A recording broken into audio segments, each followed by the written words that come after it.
आपकी ये एक गलती आपके शरीर को बीमार और खोखला बना रही है, लेकिन इसे बहुत कम लोग जानते हैं। आज ये जानकारी हम आपके साथ शेयर कर रहे हैं। इसे अगर आपने ध्यान से देख लिया तो आपको ये ज़रूर समझ में आएगा कि अगर शरीर में त्रिदोष है तो हमें क्या करना चाहिए, या फिर तीनों दोषों में से किसी एक दोष की भी प्रधानता है तो हमें किन चीज़ों का ध्यान रखना चाहिए। चलिए आज के इस वीडियो में डिटेल में समझते हैं। उम्मीद करती हूँ आज की जानकारी आपको पसंद आएगी। आपको अच्छी लगे तो ज़्यादा से ज़्यादा लोगों तक इसको शेयर ज़रूर कीजिएगा। Hello everyone, welcome back. मैं आपकी होस्ट एंड दोस्त मधु। जब भी शरीर में समस्याएं आती हैं तो हमें क्या दिक्कत होती है, यानी कि हमारे शरीर में तीन चीज़ें हैं, वात, पित्त और कफ।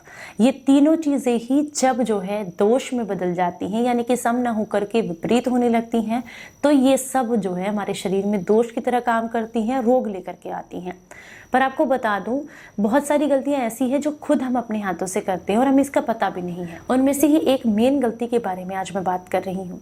यानी कि मान के चलिए, अगर आपके शरीर के अंदर वात दोष है। वात दोष के लक्षण होते हैं शरीर में बहुत ज़्यादा दर्द रहना, थकान रहना, सूजन रहना, काम करने का मन न करना, आलस्य रहना, इसके अलावा गठिया वगैरह की जो समस्याएं होती हैं, ये सब वात दोष में आती हैं। तो वात दोष की समस्या अगर आपको है तो ऐसे में आपका शरीर जो कहता है वो आपको नहीं करना है। जो आपके शरीर के विपरीत है वो आपको करना है। मतलब शरीर के प्रकृति के अनुकूल आपको व्यवहार नहीं करना है, उसके विपरीत व्यवहार करना है। जब किसी को भी वात की समस्या होती है उसको खट्टा खाने का बड़ा मन करता है, ठीक है। जब भी किसी को वात की समस्या होती है उसको तीखे मसालेदार चीज़ें बड़ी पसंद आती हैं। जब भी किसी को वात की समस्या होती है उन लोगों को ऐसी चीज़ें, ठंडी चीज़ें, कोल्ड ड्रिंक वगैरह, लस्सी वगैरह, दही, ये सब चीज़ें बड़ी अच्छी लगती हैं। जब भी किसी को वात की समस्या होती है तो उन्हें कच्चा खाने का बहुत मन करता है। कच्चे मीन से मेरा मतलब है कि उन्हें कच्ची सलाद खाने का बहुत मन करता है, कच्ची चीज़ें खाने का, यानी कि ऐसी चीज़ें जो कि आपके शरीर के लिए विरुद्ध हैं। आपका शरीर वही मांग रहा है आपसे। आपको क्या करना है, आपको उन चीज़ों को पहचानना है। सबसे पहले तो अपने लक्षणों को पहचानना है। सिंपल छोटे छोटे लक्षण होते हैं जिससे आप ये आइडेंटिफाई कर सकते हैं कि बॉडी के अंदर किस दोष की मात्रा ज़्यादा है। तो अगर वात की प्रकृति है तो वात की प्रकृति के अनुकूल जो शरीर आपसे मांग रहा है आपको वो नहीं देना है। उसके विपरीत व्यवहार करते हुए उसको वो चीज़ें देनी है जो कि उसको नहीं चाहिए। इट मीन्स, मतलब अगर आपका शरीर कह रहा है खट्टा खाना है तो आपको खट्टा नहीं, कड़वा इंक्लूड करना है। बहुत कड़वा नहीं, लेकिन हाँ कुछ चीज़ें कड़वी भी अपनी डाइट में इंक्लूड करनी है। मान के चलिए अगर आपका मन करता है बहुत ठंडा खाना है तो आप कुछ गर्म चीज़ें लीजिए। इससे क्या होगा, इससे आपके वात दोष को कम करने में शरीर को मदद मिलेगी, ठीक है। तो जब भी शरीर आपसे कहता है कि वात के हिसाब से काम करें, आप उसके विपरीत काम करें तो शरीर को लाभ मिलेगा। अब हम बात करेंगे पित्त दोष के बारे में। तो सबसे पहले तो इसके लक्षणों को जान लेते हैं। पित्त दोष अगर आपके शरीर में है तो एक तो आपको खाना नहीं पचेगा, पेट में हमेशा जलन रहेगी, और पेट में नहीं, शरीर के किसी न किसी हिस्से में आपको जरूर जलन रहेगी। हो सकता है हाथों में जलन हो जाए, हो सकता है पैरों के तलवों में जलन हो, सीने में जलन महसूस हो, पेट में जलन महसूस हो, या फिर फेस से बहुत ज़्यादा आग जैसा निकले, मतलब बहुत जलन हो फेस पर। तो ये सारे जो है वो पित्त के लक्षण हैं।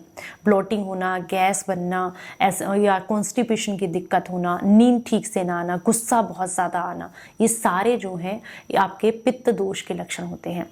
तो पित्त दोष अगर शरीर के अंदर विद्यमान है तो ऐसे में आपको वो चीज़ें लेनी चाहिए जो कि पित्त को शांत करे, ना कि वो जो शरीर मानता है। क्योंकि जब भी पित्त दोष की दिक्कत होती है चटपटा तीखा खाने का बहुत मन करता है। हालांकि वो पचे या ना पचे, लेकिन मन करता है कि तीखा और चटपटा खा लिया जाए, भले ही चाहे बाद में गैस को झेल लेंगे हम, कोई दिक्कत नहीं है।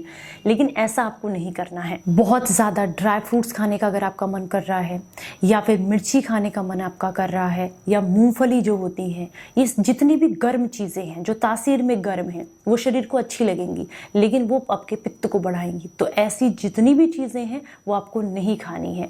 आपको क्या खाना है, ठंडी चीज़ें जो शरीर को शांत करने का काम करें, पित्त को शांत करें। जैसे कि आपको छाछ लेनी चाहिए अपने खाने में, ज़रूर दोपहर के खाने में इंक्लूड करना चाहिए। अजवाइन को अपनी डाइट में इंक्लूड करना चाहिए, सौंफ को अपनी डाइट में इंक्लूड करना चाहिए, धनिया को अपनी डाइट में इंक्लूड करना चाहिए। इसके अलावा जितनी भी फाइबर वाली चीज़ें हैं, कच्ची सलाद वगैरह है, वो अपनी डाइट में इंक्लूड करनी चाहिए। लेकिन इसमें हम बिल्कुल भी बात नहीं करेंगे पालक के बारे में और टमाटर के बारे में। ये दोनों ही चीज़ें आपको एसिड को और बढ़ा देंगी। तो इनको छोड़ करके खीरा और जो ककड़ी होती होती है या फिर आप जो चुकंदर होता है, ये सारी चीज़ें आप ले सकते हैं, ये आपको लाभ देती है। अब हम बात करेंगे कफ की प्रकृति वालों के बारे में। कफ जिनको भी रहेगा उनको मोस्टली गले से ऊपर के रोग की समस्या रहती है, उनको गीली खांसी या फिर सूखी खांसी की समस्या रहेगी, हमेशा कफ बना रहेगा, सर में भारीपन रहेगा, नाक बंद रहेगी, आंखों में सूजन और खुजली रहेगी, चेहरे पर स्वेलिंग हो जाएगी बहुत ज़्यादा। ये सारे कफ दोष के लक्षण होते हैं। सर में भारीपन महसूस होना। और इसकी जो प्रकृति होती है, इसमें क्या करना होता है, देखिए इसमें बहुत ज़्यादा गर्म चीज़ें आप लेंगे तो खुश्की होगी शरीर के अंदर, तो भी आपका कफ बढ़ जाएगा। और अगर बहुत ज़्यादा मतलब आप कह सकते हैं ठंडी चीज़ें आप लेंगे तो कफ बढ़ेगा ही। तो इसमें दोनों चीज़ों को बैलेंस करने की ज़रूरत होती है। नहीं यानी कि आपको ना तो बहुत ज़्यादा ठंडी चीज़ें लेनी है, ना ही बहुत ज़्यादा गर्म चीज़ों का इस्तेमाल करना है। दोनों ही चीज़ों को बैलेंस लेकर के चलना है।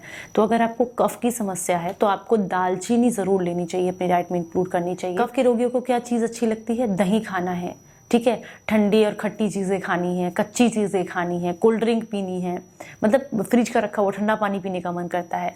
तो यानी कि शरीर मांगता है जो दोष आपके अंदर है उसी के अकॉर्डिंग आपको देना है, उसके विपरीत। तो आप वो चीज़ें दीजिए जो उस चीज़ को शांत करने का काम करती है। अगर आपको कफ की समस्या है तो आप अपनी डाइट में जो लौंग है उसको इंक्लूड करें, लौंग का काढ़ा बना करके लें। अगर आपको समस्या है कफ की तो काली मिर्च को अपनी डाइट में इंक्लूड करें। आप सतोपलादी चूर्ण आता है उसको अपनी डाइट में शहद के साथ मिक्स करके लेंगे, ये कफ को शांत करने का काम करता है। आप पीपली को अपनी डाइट में ले सकते हैं, पीपली का पाउडर बना करके शहद के साथ मिक्स करके ले सकते हैं, वो आपको बहुत लाभ देता है।